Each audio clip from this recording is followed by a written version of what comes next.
নমস্কার বন্ধুরা, আমার চ্যানেলে আপনাদের স্বাগত জানাই।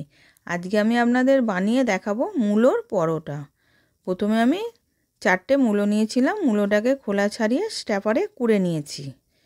কুড়ার পর এবার আমি জলটাকে চিপে বার করে নিলাম। জলটা ফেলবো না, রেখে দেব।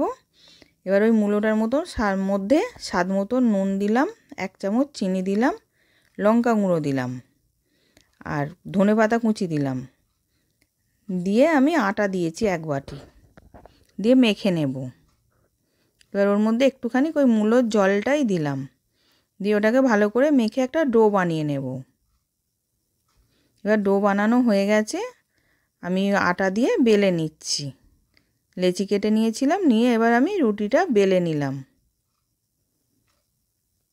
দিয়ে এবার ওইদিকে একটা কড়ার মধ্যে রুটিটাকে দিয়ে এপিট ওপিট করে আগে সেঁকে নেব। সেঁকে নিয়েছি। এবার আমি সাদা তেল দিয়ে ভেজে নিচ্ছি মূলোর পরোটাটা। এবার দুদিকটা ভালো করে লাল লাল করে ভেজে নেব। এবার ভাজা হয়ে গেছে, তুলে নিলাম। মূলোর পরোটা রেডি। আশা করছি ভিডিওটা ভালো লেগেছে। আমি হাজির হব আর এক নতুন রেসিপির সাথে।